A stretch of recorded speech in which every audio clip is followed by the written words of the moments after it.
Hello, नमस्ते, आदाब। मैं हूं दिव्यांशी और आप देख रहे हैं मैटनी शो। मैटनी शो में हमारे आज के सेगमेंट का नाम है बॉलीवुड किस्से।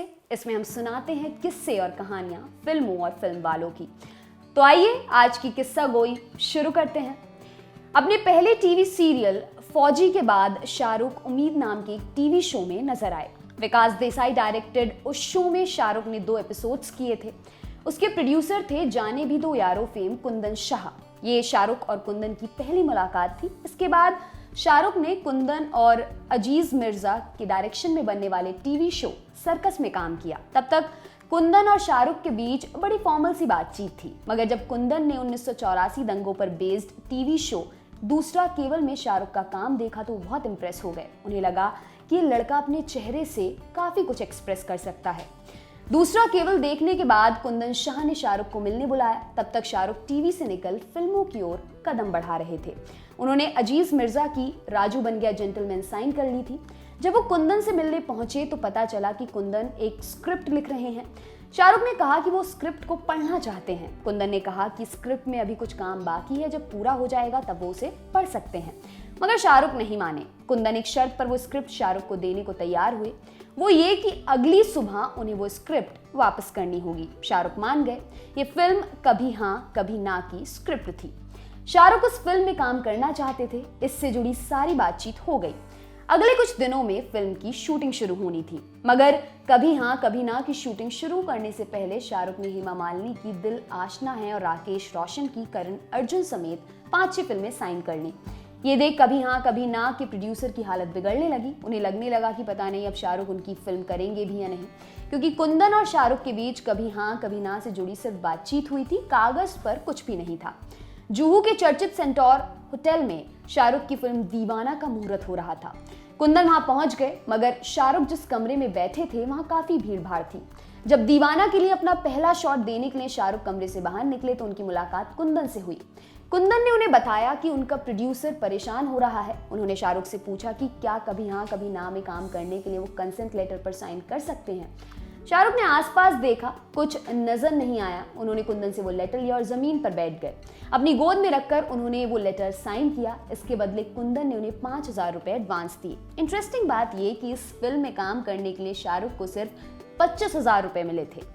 कुंदन अपने एक इंटरव्यू में बताते हैं कि कभी हाँ कभी ना शाहरुख की दूसरी फिल्मों डर और बाजीगर से पहले बनकर तैयार हो गई थी, मगर उसे कोई भी डिस्ट्रीब्यूटर खरीदने को तैयार नहीं था, इसलिए रिलीज में लगातार देरी हो रही थी।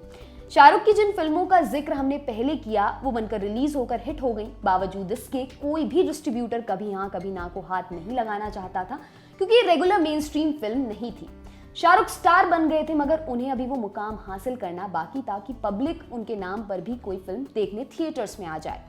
शाहरुख अपनी दूसरी फिल्मों में बिजी हो गए, मगर उनका ध्यान कभी हाँ कभी ना पर अटका हुआ था। एक दिन समय निकालकर उन्होंने फिल्म प्रोड्यूसर विजय गिलानी से बात की। इस बातचीत के बाद विजय और शाहरुख के साथ वीनस फिल्म्स ने पार्टनरशिप में कभी हाँ कभी ना का बॉम्बे टेरिटरी डिस्ट्रीब्यूशन राइट्स खरीदे। तब जाकर 25 फरवरी 1994 को ये फिल्म रिलीज हो पाई। ये फिल्म कभी हाँ कभी ना से जुड़ी एक ऐसी बात थी जो एक टीवी स्टार के फिल्म स्टार बनने की जर्नी दिखाती है। साथ ही दिखाती है वो पर्सनैलिटी जिसकी नींव पर आज इंडिया का इंटरनेशनल स्टार शाहरुख खान खड़ा है। हम आपको अचानक फिल्म कभी हाँ कभी ना से जुड़े किस्से और कहानियां इसलिए बता रहे हैं क्योंकि बीते हफ्ते इस फिल्म ने अपनी रिलीज के 27 साल पूरे कर लिए हैं।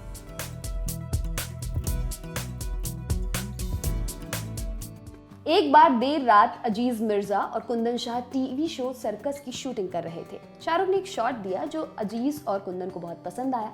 उन्हें एक्टिंग करते हुए देखने के लिए उन्होंने वही सीन दोबारा करवाया। शाहरुख को लगा ये सीन सही शूट नहीं हुआ, इसलिए उनके मेकर्स रीटेक करवा रहे हैं। उन्होंने कहा कि वो कोशिश करेंगे कि ये शॉट पिछले वाले से बेहतर हो। शाहरुख ने वो सीन दोबारा किया। अजीज और कुंदन ने उनसे फिर से वही सीन करने को कहा। एक्चुअली दिक्कत ये थी कि उन दिनों मॉनिटर्स नहीं होते थे जिस पर शॉट को आप रिवाइंड करके देख सकें, और शाहरुख इतना शानदार परफॉर्म कर रहे थे कि अजीज और कुंदन की नजरें उनसे हट ही नहीं रही थी। इस चक्कर में उस सीन के देर रात तक कई रीटेक्स हुए। कुंदन शाह हमेशा से शाहरुख की एक्टिंग पर मोहित थे। फिल्म कभी हाँ कभी ना की शूटिंग चल रही थी। शाहरुख के साथ दीपक भी उस सीन का हिस्सा थे। दीपक की एक आदत थी कि वो हर शॉट के बाद आकर डायरेक्टर से पूछा करते कि सीन में उनकी परफॉर्मेंस कैसी थी। शाहरुख के साथ वो सीन शूट करने के बाद वो कुंदन के पास आए और पूछा कि उनका शॉट कैसा था। उस सीन का दूसरा टेक लिया जा रहा था, इसलिए कुंदन ने कहा कि वो इस बार देखकर बताएंगे।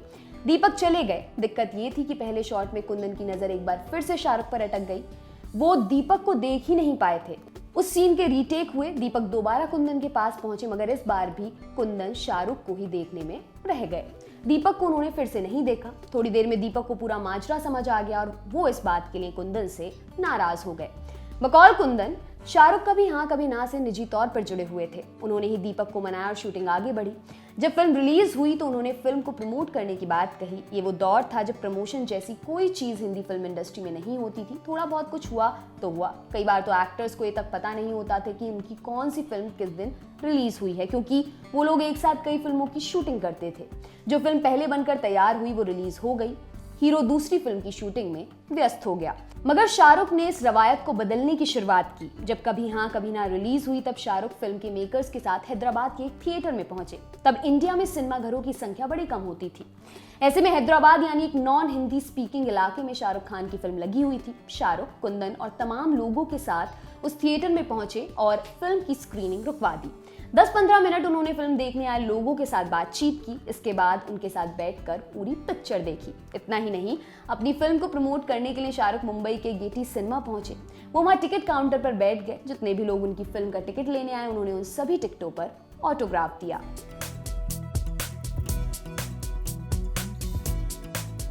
शाहरुख खान अपने ईगो और ह्यूमिलिटी दोनों ही चीजों के लिए जाने जाते हैं। किसे उनका कौन सा रूप दिखेगा ये पूरी तरह से सामने वाले पर डिपेंड करता है। कभी हाँ कभी ना जब प्लान हुई तब इसके बड़े हिस्से की शूटिंग गोवा में होनी थी, मगर ये फिल्म बड़े टाइट बजट में बन रही थी। फिल्म के लीड एक्टर समेत तमाम लोग इकोनॉमी क्लास में सफर कर रहे थे। गोवा में रुकने का इंतजाम भी एक सरकारी गेस्ट हाउस में किया गया था, जिसका किराया 160 रुपए प्रतिदिन था। गोवा में शूटिंग के दौरान एक बार कुंदन शाह एक बुक स्टोर में चले गए। वहां उन्होंने अपनी पसंद की कुछ किताबें उठाई और बिलिंग काउंटर की ओर बढ़ चले। बिलिंग के बाद पता चला उन सारी किताबों की कीमत 2000 रुपए से कुछ ऊपर थी। 90 के दशक की शुरुआत में 2000 रुपए बहुत छोटी रकम नहीं थी। ऐसा नहीं था कि कुंदन के पास उन किताबों को खरीदने के लिए पैसे नहीं थे, मगर उन्होंने सोचा कि अभी पैसों की जरूरत पड़ेगी, ये किताबें फिर कभी खरीद ली जाएंगी। बुक स्टोर से लौटकर वो सीधे अपनी फिल्म के सेट पर पहुंचे। वहां मौजूद कुछ लोगों से उन्होंने ये इंसिडेंट शेयर किया। उन कुछ लोगों में शाहरुख भी शामिल थे। शाहरुख ने उस वक्त कुछ नहीं कहा। अगले दिन जब वो कभी हाँ कभी ना के सेट पर पहुंचे तो उनके हाथ में कुछ किताबें थी। उन्होंने वो किताबें कुंदन शाह को दे दी। कुंदन देखते ही समझ गए ये वही बुक्स हैं जिनका जिक्र उन्होंने पिछले दिन किया था। शाहरुख के इस जेस्चर से कुंदन टच हो गए। वो शाहरुख को उन किताबों के पैसे देने लगे, मगर शाहरुख ने कहा कि उनकी ओर से कुंदन के लिए तोहफा है। कुंदन ने वो किताबें ले ली, मगर उन्हें ये बात अच्छे से पता थी कि शाहरुख के पास भी ज्यादा पैसे नहीं थे, क्योंकि उन्होंने राजू बन गया जेंटलमैन के अलावा कोई फिल्म नहीं की थी। कभी हाँ कभी ना की रिलीज के कुछ दिन बाद शाहरुख कुंदन से मिले। उन्होंने कुंदन से कहा कि वो उनकी फिल्म के राइट्स खरीदना चाहते हैं, क्योंकि ये बड़ी प्यारी फिल्म बनी है। जाहिर तौर पर कुंदन कभी हाँ कभी ना के प्रोड्यूसर नहीं थे, ना ही उनके पास ये अधिकार था कि वो फिल्म के राइट्स शाहरुख को बेच पाएं। मगर उन्हें अच्छा लगा कि उनके डायरेक्शन में बनी फिल्म के राइट्स खरीदने से पहले शाहरुख ने उनसे भी बात की। कभी हाँ कभी ना की रिलीज के कई सालों बाद शाहरुख ने एक इंटरव्यू दिया। इस इंटरव्यू में शाहरुख से उनसे एक ऐसी बात पूछी गई जिसका उन्हें मलाल रह गया हो। इसका जवाब देते हुए शाहरुख ने कहा, मैं 16-17 साल से काम कर रहा हूं, लेकिन ये वो एक मूवी है जो मेरे दिल के सबसे करीब रहेगी। जब ये बन रही थी तब मैं प्रोड्यूसर नहीं था। मेरी एक इच्छा अधूरी रह गई कि काश ये फिल्म मैंने बनाई होती। तो भैया आज की बात कही यहीं तक। कल फिर मुलाकात होगी किसी और सेगमेंट में। तब तक बने रहिए हमारे साथ और देखते रहिए दी लल्लन टॉप। बहुत शुक्रिया।